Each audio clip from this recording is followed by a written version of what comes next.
Sarvodaya TV ప్రేక్షకులకు స్వాగతం. BJP బందీఖానా నుండి దేశాన్ని విముక్తి చేద్దాం. ఇండియా కూటమి అభ్యర్థి చెల్లా వంశీధర్ రెడ్డిని గెలిపించండి.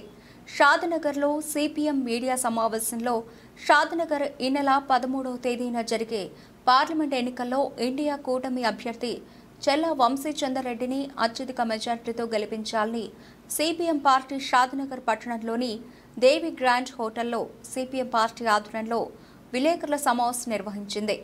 ఈ సమావేశంలో సిపిఎం పార్టీ జిల్లా కార్యదర్శి వర్గ సభ్యులు ఎన్ రాజు మాట్లాడుతూ బీజేపీ బందీఖానా నుండి దేశాన్ని విముక్తి చేద్దాం, ఓటుతో బీజేపీని ఓడిద్దాం, మతరాజ్యం వద్దు, ప్రజాస్వామ్యమే హద్దు అనే సిపిఎం ముద్రించిన బుక్లెట్ను సిపిఎం శ్రేణులతో కలిసి విడుదల చేశారు.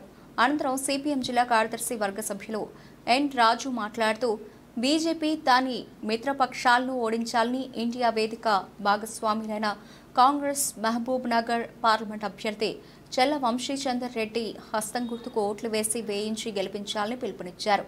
ఈ కార్యక్రమంలో సిపిఎం మండల కార్యదర్శులు శ్రీను నాయక్, ఈశ్వర్ నాయక్, సాయిబాబు, రాయకంటి గోపాల్, బేరి శ్రీనివాస్, పట్టణ శాఖ కార్యదర్శులు సభ్యులు మీనాజ్ బేగం, లక్ష్మి, కావలి రాజు, లక్ష్మి, ఎస్టీ సయ్యద్ బాబు తదితరులు పాల్గొన్నారు. బీజేపీ నాయకులు ఎట్లా మాట్లాడుతున్నారంటే ప్రజలను అసలు రెచ్చగొట్టే విధంగా మనం టీవీలో చర్చ డిబేట్లో చూస్తే ఒక రకంగా మాట్లాడుతున్నారు. మేమే మొత్తం దేశాన్ని అభివృద్ధి చేసినాం అన్నట్టుగా మాట్లాడుతున్నారు. అది కరెక్ట్ కాదు. అంటే కింది స్థాయిలో సామాన్య ప్రజలకు తెలియదు, మేమేం చెప్తే అది నమ్ముతారు.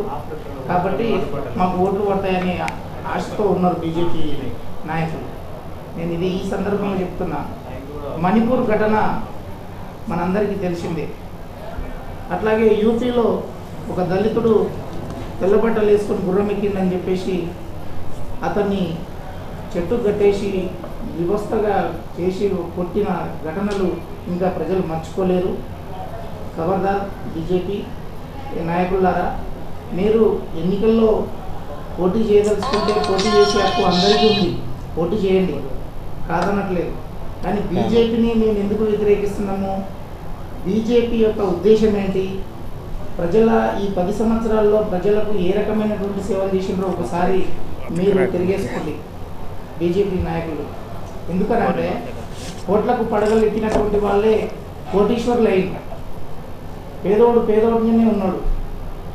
మరి ఈ 10 సంవత్సరాల కాలంలో మీరు ఇస్తామన్నటువంటి 20 కోట్ల ఉద్యోగాలు ఏమైనాయి? నిజంగా ఇంత ప్రేమ వస్తున్నది ఇప్పుడు ఈ ఎలక్షన్ టైంలో. మరి ఆ ప్రేమ ఎక్కడ పోయింది?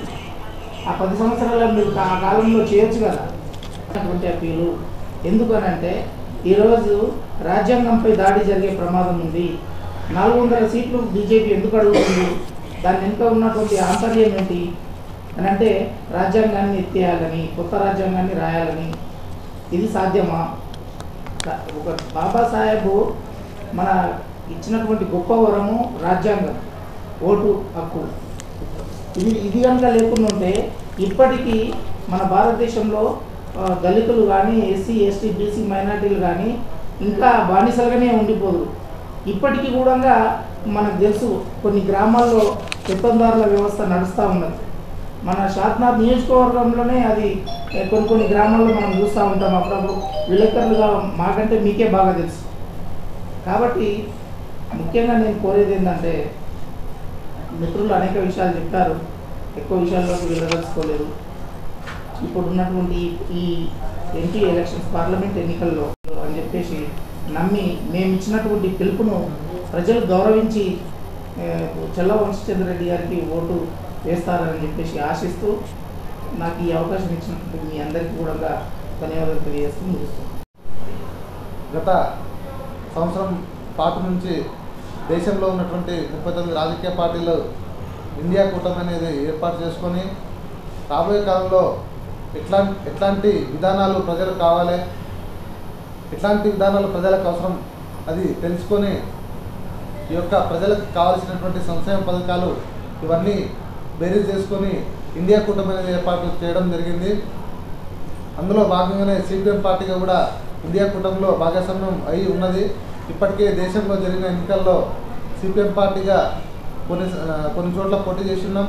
అదే రకంగా ఎక్కడైతే సిపిఎం పార్టీగా పోటీ చేయని పక్షంలో ఇండియా కూటమిని సపోర్ట్ చేస్తూ ఉన్నాం. అదే రకంగా మన తెలంగాణ రాష్ట్రానికి వచ్చేసరికి ఉన్న 17 సీట్లలో భువనగిరి మేము సిపిఎం పార్టీగా పోటీ చేస్తూ ఉన్నాం.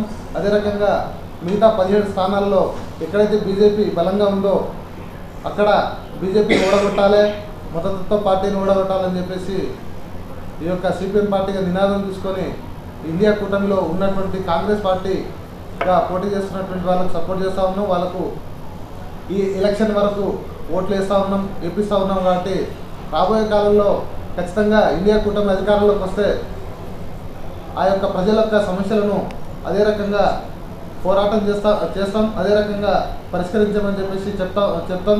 కాబట్టి ఇండియా కూటమికి సంబంధించింది సిపిఎం పార్టీ అదే రకంగా 11 వామపక్ష పార్టీలు భాగస్వామ్యం ఉన్నాయి. నిరంతరం ప్రజల కోసం పోరాటం చేసే ఎర్రజెండా పార్టీలు కూడా ఇండియా కూటమిలో ఉండడం మంచి శుభపరిణామం. అదే రకంగా రాబోయే కాలంలో ప్రజలకు సమస్యలు పరిష్కరించాలని చెప్పేసి ఇండియా కూటమి అధికారంలోకి వచ్చిన తర్వాత కూడా ప్రజలకు సమస్యలు పరిష్కారం చేయకుంటే వాళ్ళపై కూడా పోరాటం చేస్తామని చెప్పి తెలియజేస్తా ఉన్నాం.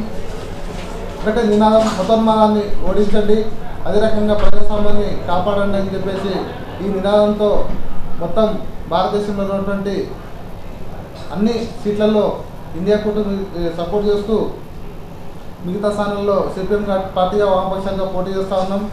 బీజేపీ అధికారంలోకి వచ్చిన తర్వాత అంటే మొన్నటి వరకు ఏం చెప్తున్నారంటే బీజేపీ నాయకులు 400 సీట్లు మాకు ఇస్తే భారత రాజ్యాంగాన్ని మార్చేస్తాం, అదే రకంగా భారత రాజ్యాంగాన్ని మార్చేస్తామని చెప్పి చెప్తా ఉన్నారు. భారత రాజ్యాంగాన్ని మార్చేయడం అంటే ఈరోజు ఎస్సీ ఎస్టీ బీసీలకు ఉన్నటువంటి రిజర్వేషన్లను తీసేయడం, అదే రకంగా వాళ్ళ యొక్క హక్కులను కాలరాయడం అని చెప్పేసి ఆ బాబాసాహెబ్ అంబేద్కర్ రాసినటువంటి రాజ్యాంగాన్ని తీసేయడం అంటే చాలా హేమమైన చర్య. కాబట్టి అట్లాంటి బీజేపీని అధికారంలో రానియకుండా చూడాలని చెప్పేసి కోరుతున్నాం. అదే రకంగా ప్రజల మధ్యలో నిరంతరం విద్వేషాలు రెచ్చగొడుతూ హిందూ ముస్లిం, హిందూ క్రిస్టియన్ అని చెప్పేసి మతోన్మాదం పేరుతో రాజకీయం చేసేటువంటి బీజేపీని ఎక్కడిదక్కడ ఓడగొట్టాలని చెప్పేసి తెలియజేస్తూ ధన్యవాదాలు.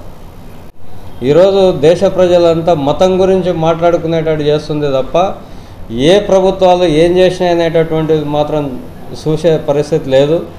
దేశంలో ఇప్పుడు కొన్ని ఎలక్షన్స్ జరిగినాయి. ఆ ఎలక్షన్స్ జరిగినటువంటి రాష్ట్రాల్లో బీజేపీ ఓటమి ఖాయమైంది.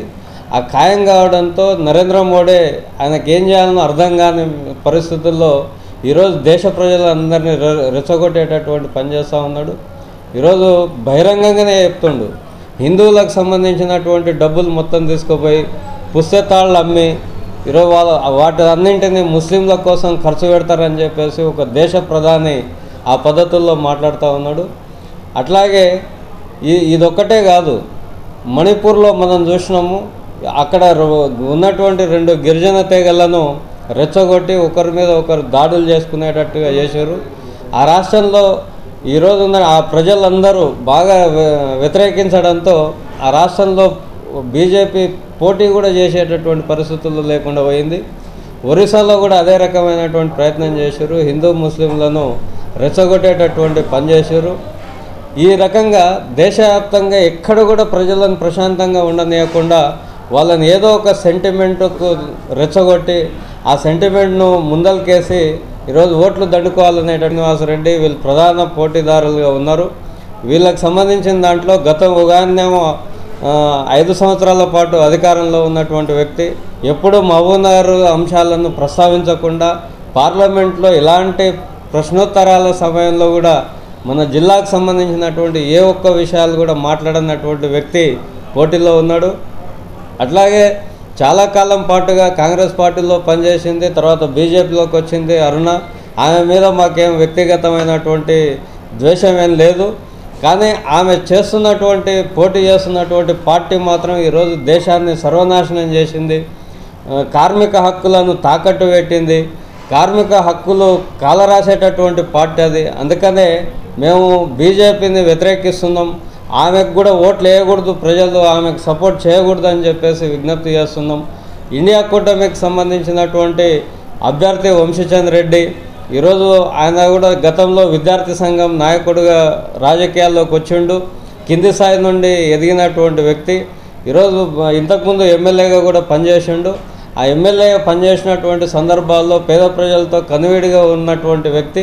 అందుకనే అతన్ని ఇండియా కూటమి బలపరుస్తూ ఉంది. ఆయనకు ఇక్కడ మన మహబూబ్ నగర్ నియోజకవర్గ పరిధిలో ఉన్నటువంటి ప్రజలందరూ ఒక్కసారి ఆలోచన చేసి ఖచ్చితంగా వంశీచంద్ రెడ్డికి హస్తం గుర్తు మీద ఓటేసి గెలిపించాలని చెప్పేసి సిపిఎం పార్టీగా మేము విజ్ఞప్తి చేస్తూ ఉన్నాం.